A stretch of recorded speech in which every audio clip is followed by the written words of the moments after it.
Bus ಪ್ರಯಾಣಿಕರ ಸಮಸ್ಯೆಯನ್ನು ಸಂಸದ ತೇಜಸ್ವಿ ಸೂರ್ಯ ಆಲಿಸಿದ್ದಾರೆ. ಬಿಎಂಟಿಸಿ ಬಸ್ಗಳ ಲಭ್ಯತೆ, ಅದರ ಕೊರತೆ, ಹಾಗೆ ಪ್ರಯಾಣಿಕರು ಅನುಭವಿಸ್ತಾ ಇರುವಂತಹ ಸಮಸ್ಯೆಗಳ ಬಗ್ಗೆ ಪರಿಶೀಲನೆಯನ್ನು ನಡೆಸಿ ಪ್ರಯಾಣಿಕರಿಂದಲೇ ಮಾಹಿತಿಯನ್ನು ಕೂಡ ಪಡೆದುಕೊಂಡಿದ್ದಾರೆ ಸಂಸದ ತೇಜಸ್ವಿ ಸೂರ್ಯ. ಶಾಂತಿನಗರ ಬಸ್ ನಿಲ್ದಾಣಕ್ಕೆ ಭೇಟಿಯನ್ನು ನೀಡಿದರು. ಸಮಯಕ್ಕೆ ಬಸ್ಗಳು ಬರ್ತಾ ಇದೆಯಾ ಅಥವಾ ಬರ್ತಾ ಇಲ್ವಾ ಅನ್ನೋದನ್ನು ಪರಿಶೀಲನೆ ಮಾಡಿದರು.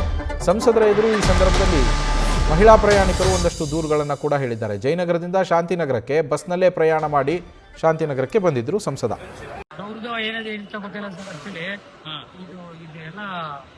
ಇದು ಶಾರ್ಟ್ ಟನಲ್ ವರ್ಕ್ ಆಗ್ತಾ ಇಲ್ಲ ಅನ್ನೋದು ನಿಮ್ಗೂ ಗೊತ್ತಾಯ್ತು. ಶಾರ್ಟ್ ಫ್ಲೈಓವರ್ ವರ್ಕ್ ಆಗ್ತಾ ಇಲ್ಲ ಅನ್ನೋದು ಕೃಷ್ಣ ಬೈರೇಗೌಡರಿಗೂ ಗೊತ್ತಾಗಿದೆ, ಅವರೇ ಹೇಳಿದ್ದಾರೆ.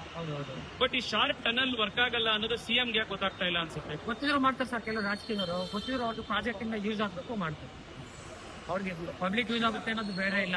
ಅದಕ್ಕೆ ಹೇಳೋದು, ಯಾವುದೇ ಪಕ್ಷ ಬರಲಿ, ರಾಜಕೀಯ ಪಕ್ಷಗಳು ಕೂತು ಚರ್ಚೆ ಮಾಡಿ ಎಲ್ಲಾ ಪಕ್ಷನ ವಿಶ್ವಾಸ ತಗೊಂಡು ಯೂಸ್ ಆಗುತ್ತೆ. ಪಬ್ಲಿಕ್ ನ ಅವ್ರು ಇನ್ವಾಲ್ವ್ ಮಾಡ್ಬೇಕು. ಅಲ್ಲಿಗೆ ಸಮಸ್ಯೆ ಬಗೆಹರಿಸೋದು ಹೇಗೆ ಬಂದಿದೆ ಅಂತ ಏನು ಮಾಡಲ್ಲ. ಅವರು ಉಪಯೋಗ ತಕ್ಕಂತೆ ಪ್ರಾಜೆಕ್ಟ್ ಎಲ್ಲ ಬಿಡ್ತಾರೆ. ಇದರಿಂದ ಸಾರ್ವಜನಿಕ ಏನು ಯೂಸ್.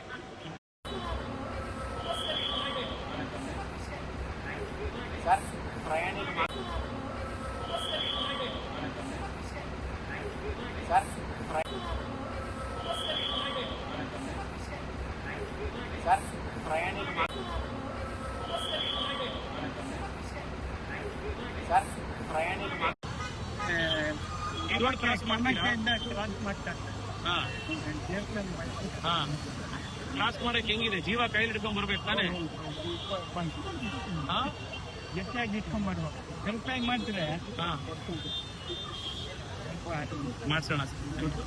30 ವರ್ಷದಿಂದ